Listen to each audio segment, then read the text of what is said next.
What's up, guys? Welcome back to the Hoop Portal. We are going to cover two games quick that we watched over the weekend. First, Alabama St. John's. Second, Arkansas Michigan State. And even though Arkansas lost, I think it was a big day in the SEC. They made some really good statements, specifically Alabama against St. John's, and that's where we're going to start. It was an absolute track meet. Alabama made a huge statement to go up to MSG and beat St. John's 103-96. If you didn't watch the game, you could easily question St. John's ability to defend by looking at the fact that they gave up 103 points. If you watch the game, you do understand Alabama's philosophy is shots, and more shots. They put up 81 shots, 35 threes compared to St. John's 63 shots and 17 threes. So when you're doubling them up on the three-point shot attempt, and when you have more than or almost 20 more field goal attempts in total, you're going to put yourself in a situation where you're probably not going to win that game if you're St. John's. But they were up one with under 6 minutes left. So even with those numbers and those statistics, they still had a chance to win the game and were right there and even had a lead going into crunch time. The toughness and the physicality for St. John's got them 40 shots from the free throw line, in which they made 28 of them. Keeps you in the game. The most amazing stat to me, though, off of this game was that it was breakneck from the jump up and down the court. Both teams combined for 144 shots in total. There was only 19 turnovers between both teams, 7 for Bama and 12 for St. John's, which is absolutely amazing. If you're going to play that fast as a coach, you have to be willing to give in to some of those mistakes and turnovers, and neither team did it. And if you're Alabama, you say we scored 103 points and we only turned the ball over 7 times. It's amazing. And that was the two guards from Alabama and Philon and Holloway. They might be the most difficult backcourt to deal with in the country because of the speed, the deep shot making ability, and then most importantly, the freedom that Nate Oats is giving them to take these shots and make these plays and set themselves up. And as a coach, when you look at their stats, which ended up being 46 points combined between the two of them, and they only had one turnover. One turnover from two guards, 103 points, 144 shots, whatever it is you want to look at, 46 points and one turnover. You're not going to lose many games when you look at the numbers like that. And the offense for Alabama is simple. It's get out in transition, spread the court, set high ball screens, and let these two guards get downhill, and then trust their decision-making process. And if you get stuck as a defender between, do I help my guards, do I help out by shielding to the guards, or do I try to contest and protect this three-point shot from the wing in the corner? And you can't take both away. So you have to decide, I think, pre-game what it is you want to do. We're gonna crowd the paint, push them out to the three-point line, and if they make them, shake their hand and move on. And it's not that Alabama shot particularly well. They shot 31% as a team from the three. They made 11 of them. But it's not just that this Bama team wants to live and die by the three, which we've seen time to time out of them in past seasons. It's how fast they just get up the court. And they want, even though if you watch that, I would say that St. John's was tougher in the paint. But when you add the transition points and getting out and getting those layups and dunks, they outscored St. John's in the paint. And that is the big piece of it. If you're a St. John's fan, I don't think you really need to panic. I think it wasn't perfect. It wasn't pretty. And at times when you watch the game, you basically took the best shot Alabama probably could have given you, and you still found yourself up one with under 6 to go. Your toughness was there. The ability to run in transition yourself against Alabama was there. The thing that I think maybe hurt them was that they didn't win the rebounding battle. If you think St. John's, you think Pitino teams, they're pounding the glass, specifically the offensive glass, and getting those second chance points. But if the team you're playing, which Alabama did this, met you physically and met with you at the rim, now you're leaving yourself open on the backside to get killed in transition. And I think that's probably potentially what happened. You could point to a lot of different things. If I'm a coach, you have to decide. If you're Pitino, you have to decide, is this part of our DNA that we're not going to come off of? Is that we crash the offensive glass? And it's won you a lot of games. And as a coach, you might have to make that decision to say, okay, this is part of our DNA. This is a habit I'm not coming off of. And we're going to force a team like Alabama to score more than us in that situation in order to beat us. And it happened. And in essence, it happened. And you kind of just have to accept that, move on from it, and see what you have. But I think St. John showed that Zuby was fantastic in the first half. Jackson gave you a really good spark off the bench. And the biggest point of it was that Bryce Hopkins was terrific. And from a personal standpoint, you just love to see that with a guy who has an injury history like he had. I think he'd played like 17 games over the last 2 years. So for a guy like that, it's more mental to see him step into that game 2 of the season against a physical, tough Alabama SEC team, and he looked like that.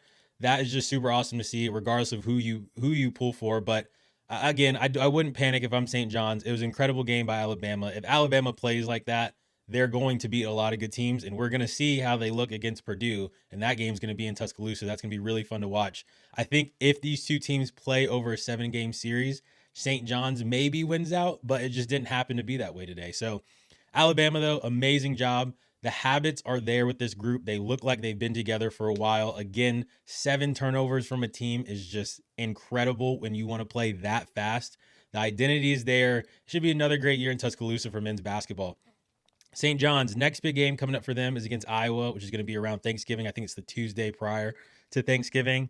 Alabama has just started a first of 4-game stretch that includes they're at St. John's, they've got Purdue at home, and then they're going to play Illinois and Gonzaga over an 11-day period, which is just insane scheduling by Nate Oats to really challenge his team. And you got what might have been the toughest one, is to go up to Madison Square Garden and play St. John's on your second game of the year. Now you're going to get Purdue, and then you're going to get a very physical, big Illinois team who might not be full strength. We'll see at that point. And then Gonzaga, which is another great program.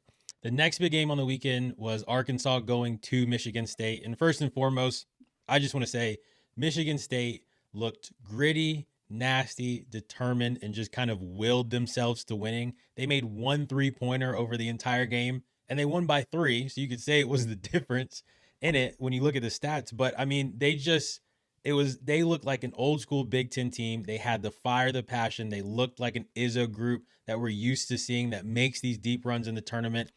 And it wasn't just one guy that had that fire. Fears had it. Carr had it. I mean, the whole lot of them just showed tenacity, grit. And to be honest with you, holding that Arkansas team to 66 points, I think is going to turn up over the next few months of watching Arkansas play. That was an amazing defensive job by the Spartans as a team overall group.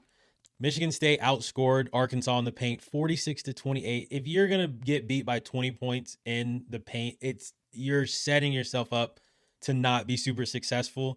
And if you're Arkansas, you might look at that situation of like, we probably shouldn't have even really been in this game. If Michigan State makes 4 of their 15 threes, you're losing by double digits with that type of point in the paint production. But I think this is a game that the stats aren't going to tell the full picture, specifically with the 2 bigs for Michigan State, Kohler and Cooper.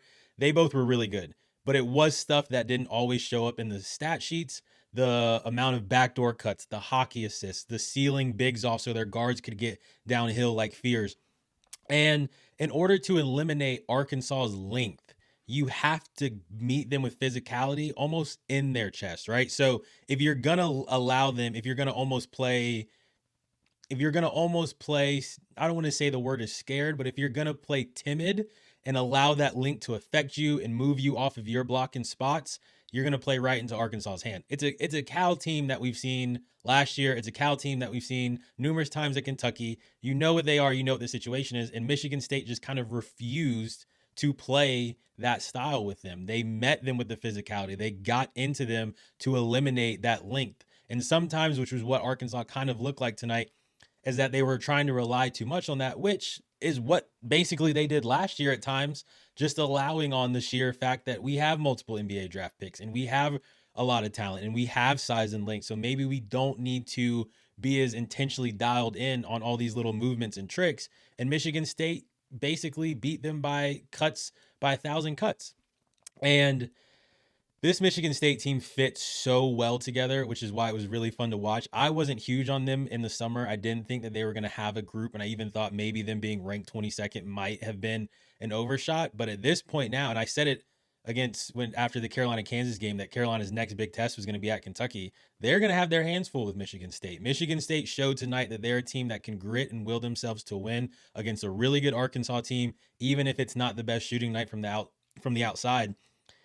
And that's where that question is this a blimp or is this Michigan State? And I think it's difficult to go a full stretch of games if you're not going to be able to shoot. And they got away with it tonight. Are they going to be able to get away with it in the rest of the regular season? I don't know. But in essence, it didn't matter because you outscored your team by 20 in the paint. You met them physically, you got really good shots, and you got so many looks at the rim and second chance points that it didn't matter. It was able to overcome those 3-point woes. And then I think some of the stuff that hurt Arkansas was just not only the plays they made, but the timeliness of those plays. And that's why it's important to watch those games, because if you look at the stats, you might miss some of those things. But Brazil getting his third foul when he did was a really poor timing and just a really poor decision. Some of the time where the turnovers happened, the time that Michigan State hit their 3-pointer, it came in this flurry and it just felt like so much bigger. And if you took the whole scale of the game and asked Cal, hey, Michigan State's going to only hit 1-3 tonight, you would say, okay, we live with that no matter when it is. But the moment that it did come, it's like, oh, that was brutal. We've really taken a haymaker now. And it led to Arkansas calling the timeout. As far as Arkansas goes, though, I think you have a clear stud in Acuff. You also have a guy who many thought would be almost a De'Aaron Fox type player, maybe not play the same way, but that level of greatness under Cal, and DJ Wagner. And then you've got the other freshman, Thomas, that also showed his ability to make plays at the end and hit a ridiculous 3 that I don't know how many guys in the country would even think to take that shot, to dribble it back out, turn around and shoot it. And so with Acuff, he's the true point guard. He had 2 back-to-back knucklehead plays that you just kind of chalk up to a freshman in his first big game in college. But he drove to the lane off a screen.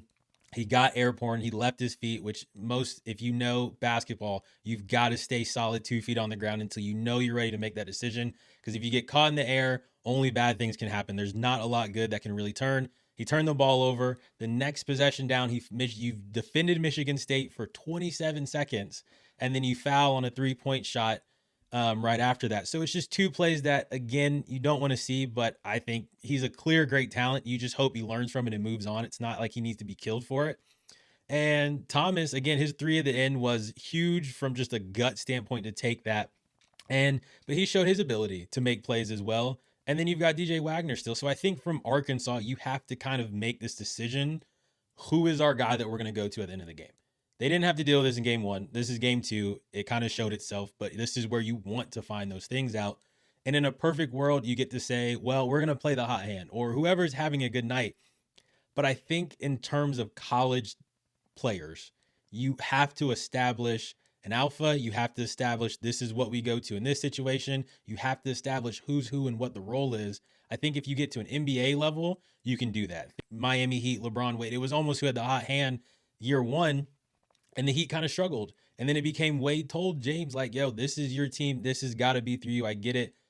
That is the decision we're making. So you would want to see that out of Arkansas to make that decision and just stick with it. I think as a fan, you could probably live and die with those results more, but it's hard when you leave that door open where it's like, should we have gone to Wagner more? Thomas should have had it? Did Acuff really do it? So I think that's their big thing, but props to them because they still played well. And you still, at the end of the game, had a chance to win. You took a couple punches, you took some flurries, but you were able to still stay in the game, show your teeth, be physical, go on the road into a really tough Breslin Center and play what looks like a really good Michigan State team and be right there at the end with a chance to win. I think this Arkansas group is going to have a much better regular season than last year's group had. And with a Cal team, you know everything's going to gear up towards March. And so you want to just work these kinks out now. They have a really tough non-conference schedule. And they're going to be tested, but they're going to be ready. And I think they will have a lot of success because I do really like Acuff as a point guard. And he's only going to get better. He's only going to get smarter. The basketball IQ is going to go up. He's going to learn more of what Cal wants from him specifically. That group is going to be fine. But I think it was a big statement day for the SEC. Or big statement weekend for the SEC. For Alabama to go beat St. John's. For Arkansas to go play Michigan State tough. And the one thing that just surprised me is with the amount of teams playing early big games this year, you're not seeing these 20-plus turnovers. Arkansas 14, Michigan State 14, Alabama 7, St. John's 12. You look at UNC, they had 11 in their game against Kansas, and 4 of them were in the first 4 minutes. So then you have 7 turnovers over 36 minutes. So all of these teams, their fans should be feeling good about what they saw this weekend, honestly. And I think Michigan State has a group that is showing that they can make a deep run. I really, really like the group. You just worried about the shooting a little bit, but if you can just manage to hit the free throw line, be good from there, get your points in the paint, get out in transition, and play really good defense. If you're able to keep an Arkansas team to 66 points, you should be able to keep a lot of teams under 70, and that's probably your formula to success for Michigan State this year. You're not going to want to get into these barn burners 80, 90-point games. I don't know if you'll have the shooting and the depth to do that. Arkansas, it's a Cal team like we always see. They'll be rolling by March. This stuff doesn't hurt you that much now. And we saw it last year. You started 0-5 in the SEC, still made it to the second weekend and beat a good St. John's team. St. John's, you took a really good team's best shot. You didn't shoot particularly well yourself. You're still right there with a group that has no continuity yet. I mean, Zuby's the only player back from last year's group, and that's going to take time to gel. But getting tested like that early and seeing that, now you can get back to the drawing board, regroup, get yourself right, go play a good Iowa State team that I think you should be, and then get ready for Big East play because it's basically you and UConn. I think that's it in the Big East this year. So Alabama, we know you are. You're Nate Oats group. You guys are going to be good. Just props to you for going to the Garden and winning that. So great weekend of college basketball. Friday night was great with Carolina, Kansas. Saturday, the Alabama St. John's game. Sunday, Arkansas, Michigan State. We got another big week of college hoops coming up this week. A huge Super Tuesday with 3 big games. So stay tuned for those. We'll be covering those games as well. Thank you guys. Remember, like the video, share it, hit subscribe to enter your name in the portal, and we'll see you guys on the next one. Thanks.